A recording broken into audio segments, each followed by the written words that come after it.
तो हमारे हाथ में जो दस्तावेज हैं वो किसी फिल्म की स्क्रिप्ट नहीं लगते।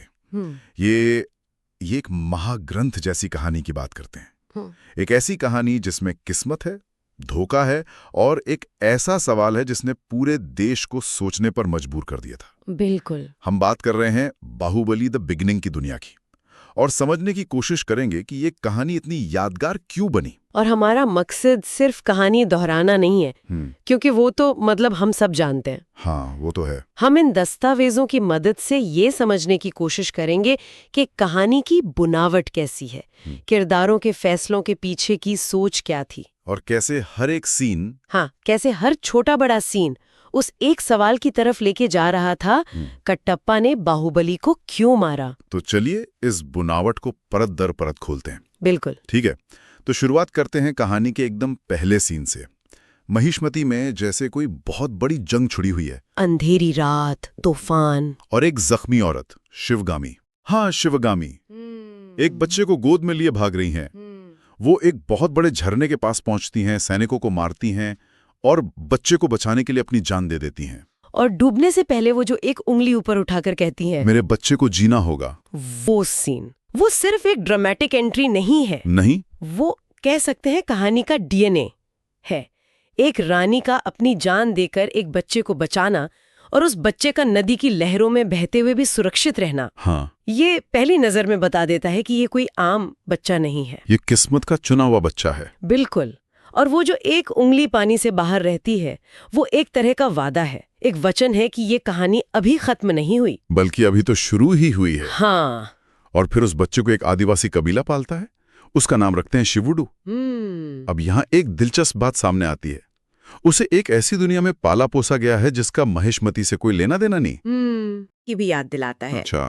कर्ण को भी तो उसकी असली पहचान से दूर पाला गया था, लेकिन उसका क्षत्रिय स्वभाव और उसकी किस्मत उसे वापस कुरुक्षेत्र के मैदान में खींच ही लाई। सही बात है। शिवुडू के साथ भी यही हो रहा है। वो झरना सिर्फ पानी और पत्थर की दीवार नहीं है, वो उसके अतीत और उसके आज के बीच का एक पर्दा है। बिल्कुल। और जो खिंचाव वो महसूस करता है, वो असल में उसके खून की, उसकी विरासत की पुकार है। और जब वो उस पर्दे को हटाता है, मतलब जब वो झरना चढ़ जाता है, तो उसे कोई खजाना या कोई रहस्यमयी दुनिया नहीं मिलती। उसे मिलती है अवंतिका, एक लड़की, एक योद्धा। ये थोड़ा अजीब नहीं लगता कि उसकी किस्मत का दरवाजा किसी भविष्यवाणी से नहीं, बल्कि एक प्रेम कहानी से खुलता है। उसे अवंतिका से प्यार हो जाता है। वो उसके मिशन में इसलिए शामिल नहीं होता क्योंकि उसे महिष्मती की कोई फिक्र है। उसे तो पता भी नहीं कि देवसेना कौन है। हाँ, वो तो जानता भी नहीं ये लोग कौन है। वो ये सब कुछ सिर्फ और सिर्फ अवंतिका के लिए करता है। हाँ, और अवंतिका का मिशन है महिष्मती के क्रूर राजा भल्लाल देव की कैद से रानी देवसेना को छुड़ाना। हाँ। और शिवुडू इस मिशन को अपना बना लेता है। वो अवंतिका के भेष में बर्फीले पहाड़ों को पार करता है, सैनिकों से लड़ता है और महिष्मती पहुंच जाता है।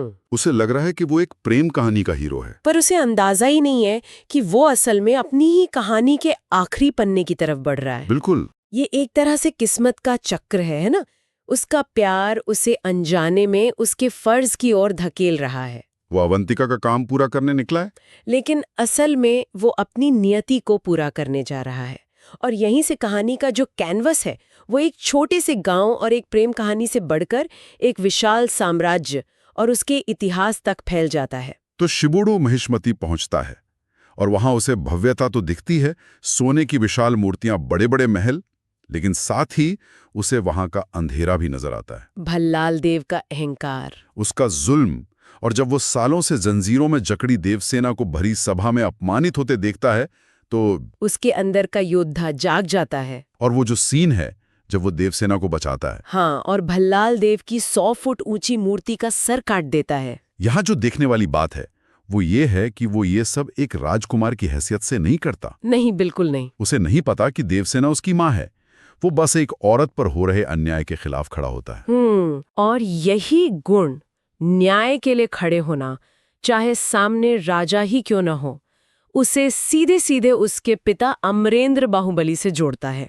ये दर्शकों के लिए पहला बड़ा संकेत है। हाँ, कि ये लड़का कौन है, उसका खून अपनी पहचान बता रहा है। और फिर एंट्री होती है कटप्पा की, महिष्मती का सबसे वफादार सेनापति। दोनों के बीच एक जबरदस्त लड़ाई होती है। लेकिन लड़ते लड़ते कटप्पा को कुछ अजीब लगता है।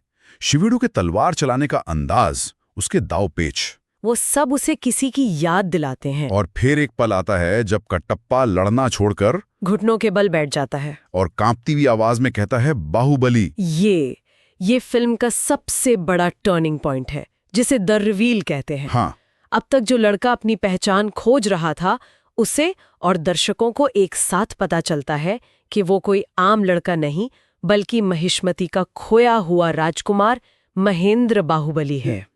कटप्पा का घुटनों पर बैठना सिर्फ पहचान की निशानी नहीं है। नहीं, वो एक युग की वापसी का ऐलान है। वो झरना, वो पुकार, वो सारी पहेलियां अब सुलझ जाती हैं। बिल्कुल। तो यहीं से वो कहानी शुरू होती है जिसने असल में बाहुबली को बाहुबली बनाया, है ना? हाँ, कहानी 25 साल पीछे जाती है और हमें मिलवाया जाता है दो राजकुमारों से। अमरेंद्र बाहुबली, जो वीर है, दयालु है और जिसे प्रजा भगवान की तरह पूजती है, और दूसरा है भल्लाल देव, जो ताकतवर है लेकिन उतना ही क्रूर और सत्ता का भूखा। ये सिर्फ अच्छे और बुरे भाई की कहानी नहीं है। नहीं, ये उससे कहीं ज्यादा गहरी है।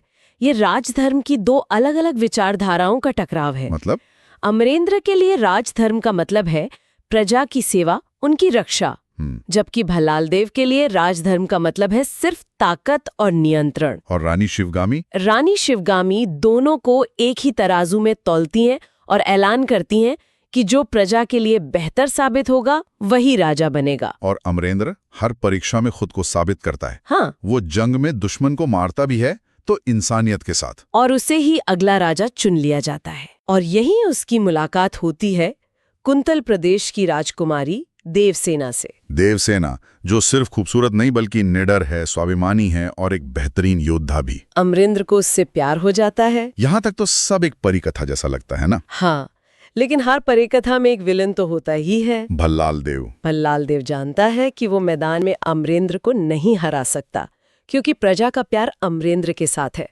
तो वो लड़ाई का मैदान ही बदल देता है। वो शस्त्रों से नहीं, वो षड्यंत्र से लड़ता है।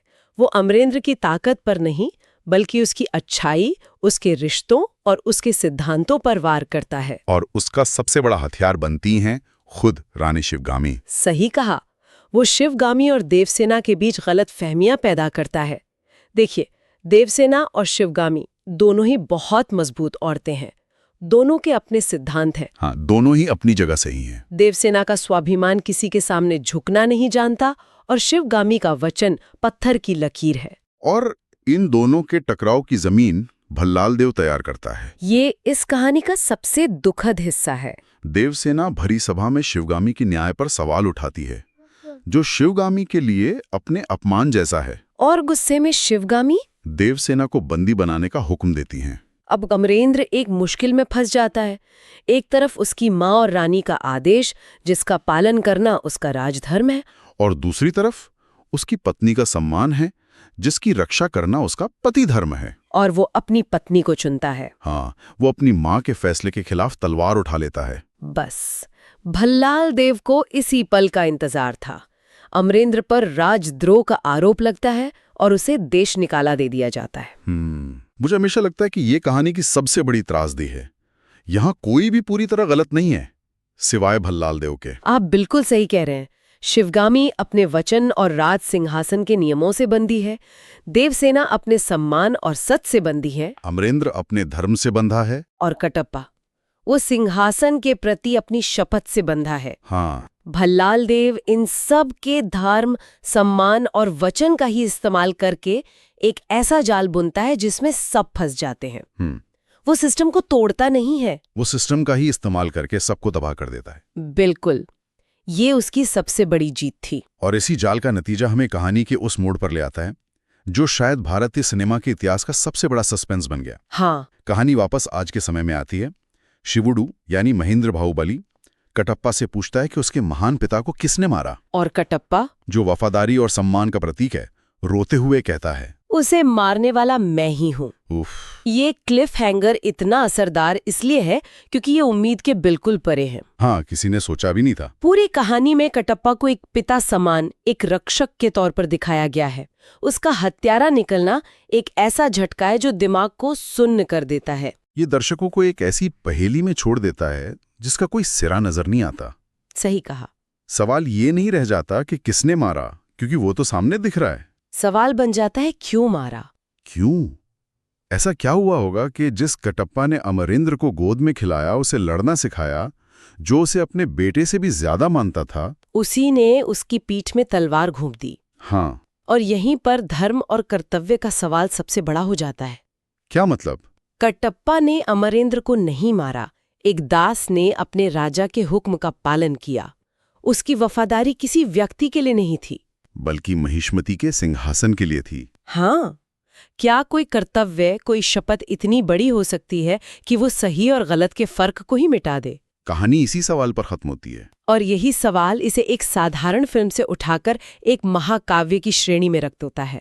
तो इन दस्तावेजों के जरिए हमने देखा कि कैसे एक लड़का अपनी जड़ों को खोजता है, एक महान साम्राज्य की कहानी सामने आती है, और सब कुछ आके रुक जाता है इतिहास के सबसे बड़े सवाल पे, क्यों? इन स्रोतों में कहानी को काफी हद तक किस्मत और नियति का खेल बताया गया है, लेकिन एक सवाल यहाँ सोचने लायक है। क्या ये सब सिर्फ किस्मत थी या इंसानी फैसलों और उनकी कमजोरियों का नतीजा? अच्छा, सोचिए, अगर शिवगामी अपने अहंकार को एक तरफ रखकर देवसेना की बात समझने की कोशिश करती, या अगर अमरेंद्र राजनीति की थोड़ी और समझ रखते, हाँ, या अगर कटप्पा एक पल के लिए अपनी शपथ से ऊपर उठकर अपने दिल की सुनते, क्या कोई एक अलग फैसला इस पूरी त्रासदी को रोक सकता था? या फिर कुछ कहानियां तबाह होने के लिए ही लिखी जाती हैं? ये एक ऐसा विचार है जिसके साथ ये कहानी हमें छोड़ जाती है।